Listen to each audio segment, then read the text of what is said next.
Hola, ¿cómo estás? Nos volvemos a encontrar. Y hoy te propongo que empecemos con una oración. Estamos empezando el mes de septiembre, el mes de la primavera, que siempre como que nos trae esta esperanza de que todo vuelva a brotar. Viste que la primavera es después del invierno, donde los árboles quedan sin hojas, donde el paisaje es más gris, donde el frío nos hace encerrarnos. La primavera nos muestra que todo siempre vuelve a empezar, que todo vuelve a nacer, a florecer y a llenarse de colores. Te propongo entonces hoy que hagamos una pequeña oración pidiéndole a Jesús que sostenga nuestra esperanza, que sostenga nuestras ganas de renacer, de volvernos a encontrar. Este desierto, de distancia, de no poder vernos, de todo lo que sentimos que hemos perdido en este año tan distinto y por momentos tan difícil. Bueno, que pronto nuestra travesía por el desierto, como la hizo también el pueblo de Israel, se termine, ¿eh? Y que entre en nuestro corazón la primavera, que sostenga nuestra esperanza de volvernos a encontrar, de florecer. Dale, entonces, en un momentito de silencio, cada uno de nosotros le pide a Jesús lo que tiene en el corazón.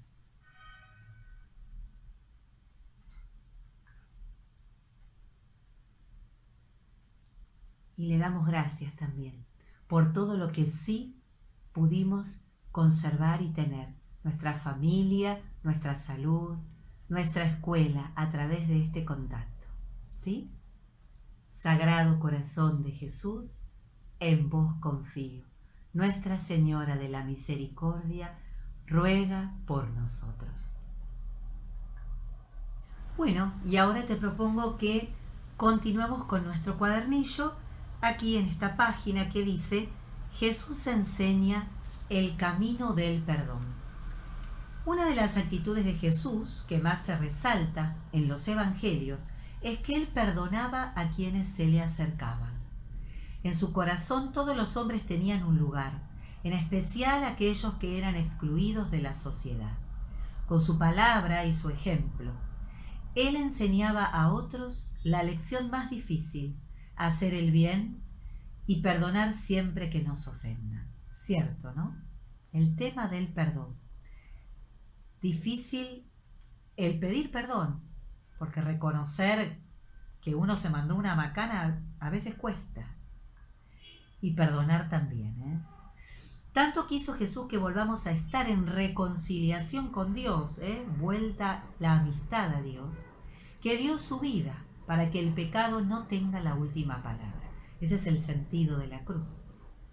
Cristo nos ha reconciliado con Dios para que haya segundas oportunidades y siempre podamos volver a empezar. Y este es el rasgo de la misericordia, que ya te dije alguna vez. Como egresados de séptimo grado de este colegio, tenemos que llevar con nosotros, en nuestro corazón, el sello de la misericordia. Y si continuamos en este colegio en secundaria, seguiremos avanzando en ese camino. Y si no, igual estamos invitados a parecernos a Jesús.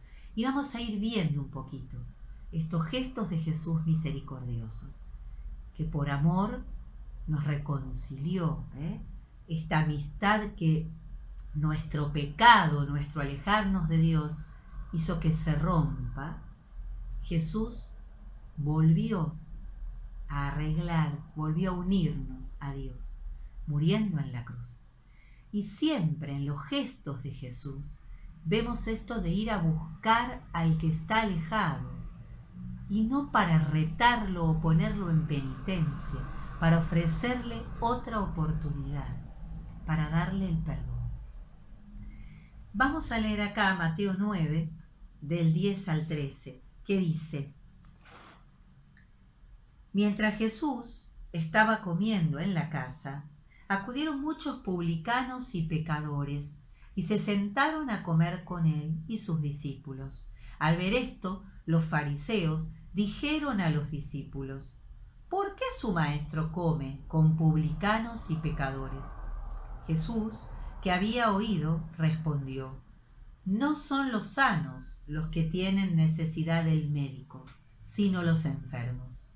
Vayan y aprendan qué significa: yo quiero misericordia y no sacrificios, porque yo no he venido a llamar a los justos, sino a los pecadores. Es palabra del Señor. Gloria a ti, Señor Jesús. Fíjate que acá Jesús lo dice claro: yo quiero misericordia, no sacrificios. A ver, recordemos, por un lado, el cuadernillo nos dice, teniendo en cuenta lo que aprendiste en la unidad anterior sobre la sociedad de la época de Jesús, indica qué función ejercían los publicanos, quienes eran los fariseos. Bueno, ¿te acordás que los fariseos eran una secta religiosa que extremaban todo lo que había que cumplir según la ley de Moisés, pero exageraban y agregaban cosas? Pero por otro lado, miraban desde arriba a los que no cumplían esa ley. Los publicanos eran los que, por su trabajo, digamos, trabajaban para el Imperio Romano. Muchos eran cobradores de impuestos, y en ese trabajo, obviamente, trabajaban para Roma, que era el enemigo del pueblo de Israel. Muchas veces se quedaban y le robaban al mismo pueblo, robaban a su mismo pueblo. Muchos ejemplos son los que cobraban los impuestos y cobraban de más, y así se enriquecían. Entonces acá los fariseos, ¿qué pasa? Los fariseos no se juntaban con los pecadores. Fíjate cómo Jesús viene a proponernos todo lo contrario. No, yo no vine a buscar a los que están sanos. Dice, vine a curar a los enfermos. Hace esta comparación. Uno no llama al médico cuando está sano, sino cuando está enfermo. Bueno, Jesús viene a sanar nuestro corazón. Viene a sanar y entonces a perdonar los pecados. No tiene sentido. No es que Jesús no quiere al que no tiene pecado. El que no tiene pecado ya está con Jesús. No hay alejamiento, no hay desunión. Esto se entiende perfectamente. Cuando se refiere a quiero misericordia y no sacrificio, le está diciendo, ustedes dejan afuera a los pecadores como si ustedes no fueran pecadores, porque aparte, pecadores somos todos, los fariseos no eran santos.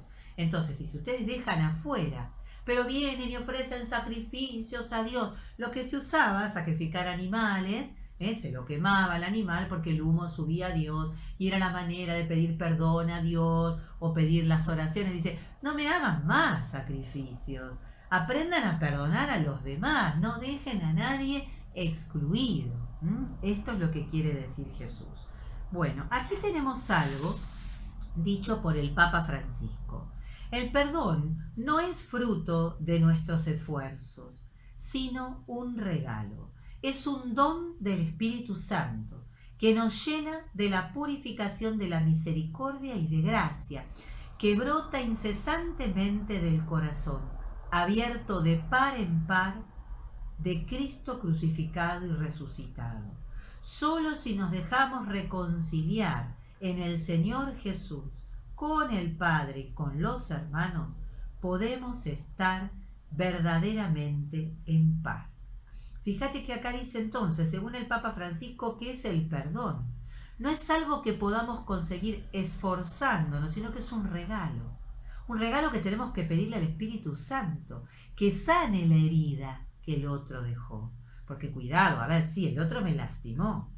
No negamos eso. Entonces tenemos que pedirle a Dios que Él sane la herida que el otro nos dejó, para que entonces podamos perdonarlo como Dios perdona. Y dice, ¿en qué se parece la escena del Evangelio al sacramento cuando nos vamos a confesar? Y bueno, justamente, nos acercamos a la reconciliación, a este sacramento cuando nos confesamos y volvemos a unirnos a Dios. Volvemos a Dios que nos está esperando, y que perdona nuestros pecados y nos recibe de nuevo. Siempre tenemos una oportunidad nueva en nuestra vida. Cada día es una nueva oportunidad para volver a Dios y para volver a aquellos con los que estamos distanciados, para perdonar. No porque hay que perdonar, sino porque el perdón nos da la paz. Si no perdonamos al que nos lastimó, es como que vamos llevando algo que nos pesa y no nos deja ser felices. Perdonar para sanar y para ser felices. Y acá te adoso unas páginas que son como, las puse al final del cuadernillo, pero vamos a ir resolviendo esto juntos, leyendo citas del Evangelio que ahí está. Siguiendo esto de las actitudes misericordiosas de Jesús, para ver qué podemos copiar, ¿no? El Papa Francisco en su momento nombró un año como el año de la misericordia. Es ahí donde empezamos a profundizar un poquito en esto. Y en ese año lo que se había establecido eran 4 pasos fundamentales para poder tener un corazón misericordioso. Vamos a ir al primer paso. Y para esto vamos a leer una parábola que Jesús cuenta, ¿sí? En Lucas, capítulo 18, versículo 9. Ahí comienza. Vamos a leer. Que tiene que ver con lo que hemos dicho recién de los fariseos. Refiriéndose a algunos que se tenían por justos y despreciaban a los demás, dijo Jesús esta parábola. 2 hombres subieron al templo para orar. Uno era fariseo y el otro publicano. Fíjate que Jesús no elige al azar estos personajes, ¿no es cierto? Volvemos sobre el fariseo y el publicano. El fariseo, dice Jesús, de pie, oraba en voz baja, diciendo: Dios mío, te doy gracias porque no soy como los demás hombres, que son ladrones, injustos y adúlteros, ni tampoco como ese publicano. Ayuno 2 veces por semana y pago la 10ª parte de todas mis entradas. En cambio, el publicano, manteniéndose a distancia, no se animaba siquiera a levantar los ojos al cielo, sino que se golpeaba el pecho diciendo: Dios mío, ten piedad de mí, que soy un pecador. Les aseguro, dijo Jesús, que este último volvió a su casa justificado, pero no el primero, porque todo el que se ensalza será humillado, y el que se humilla será ensalzado.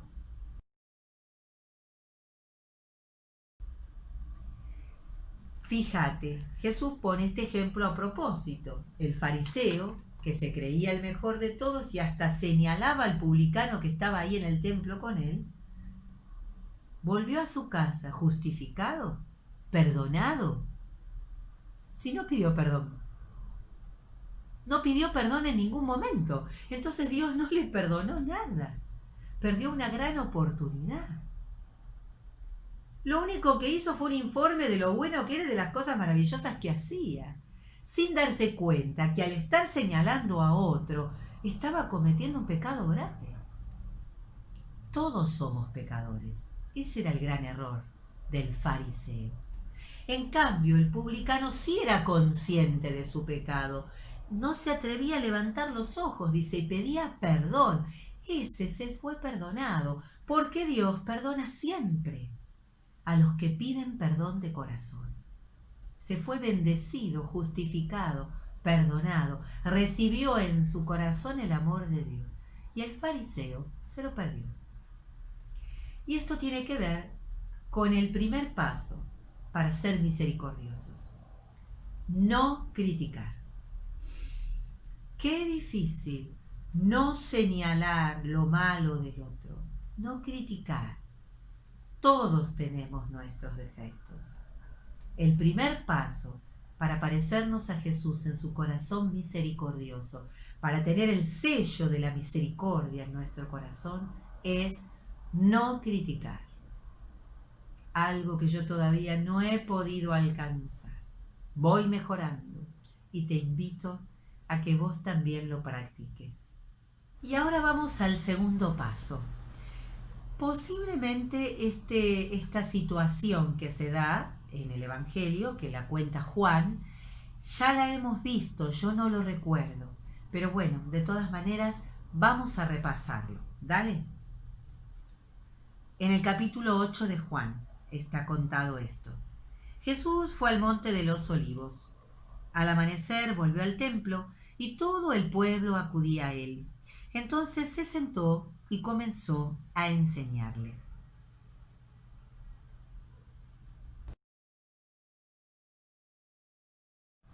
Los escribas y los fariseos le trajeron a una mujer que había sido sorprendida en adulterio, y poniéndola en medio de todos dijeron a Jesús: Maestro, esta mujer ha sido sorprendida en flagrante adulterio, es decir, engañando a su esposo.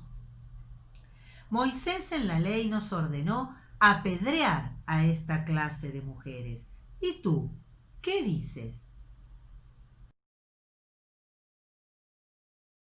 Recordá que el pueblo agarraba piedras y le tiraba piedras y piedras hasta matar a la mujer. Los judíos tenían el permiso de los romanos para aplicar la pena de muerte de esta manera en situaciones religiosas, lo cual es un espanto, ¿verdad? Bueno, Jesús vino a cambiar estas cosas, pero también pongámoslo en el contexto. En la época en que se apedreaba a las personas es la misma época donde se las crucificaba, ¿no? Una sociedad espantosa, ¿verdad? Bien, sigamos. Decían esto para ponerlo a prueba a Jesús, a fin de poder acusarlo. Pero Jesús, inclinándose, comenzó a escribir en el suelo con el dedo.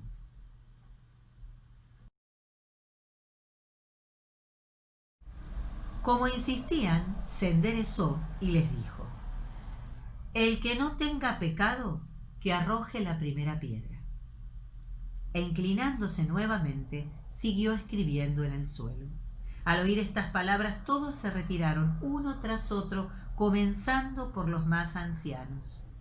Jesús se quedó solo con la mujer que permanecía allí, e incorporándose le preguntó: Mujer, ¿dónde están tus acusadores? ¿Nadie te ha condenado? Ella le respondió: Nadie, Señor. Yo tampoco te condeno, le dijo Jesús. Vete. En adelante no peques más.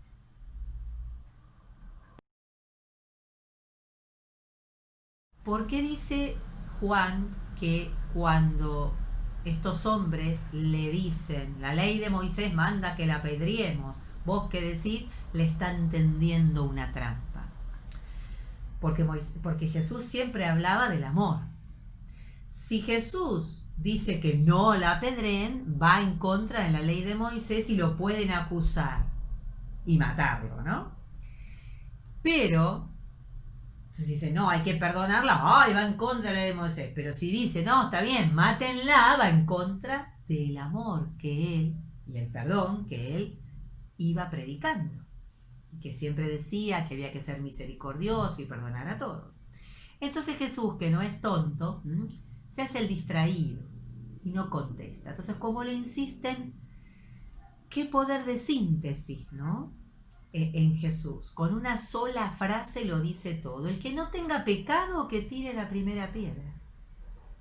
Lo que hablábamos de antes. Todos somos pecadores, todos tenemos pecado. Cuando les dice esto, entonces todos se van.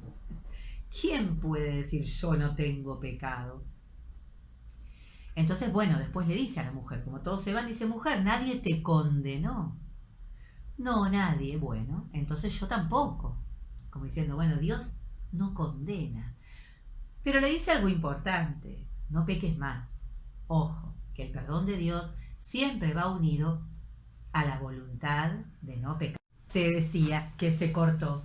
Siempre el perdón de Dios va unido a la voluntad de pedir perdón y de realmente plantearse el no volverlo a hacer, aunque muchas veces fallemos, pero bueno, la intención verdadera, ¿no? De mejorar, de cambiar nuestra vida, agradeciendo este perdón.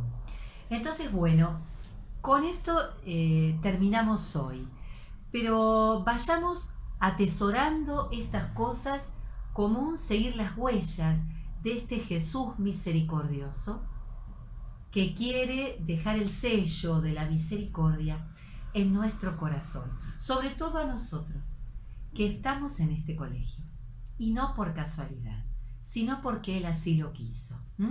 Entonces, los dos primeros pasos para tener un corazón misericordioso: ejercitarnos en el no criticar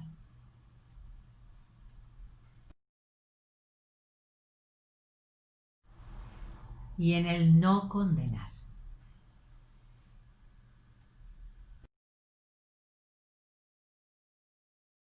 Te dejo un beso grande. Nos vemos la próxima. Chao.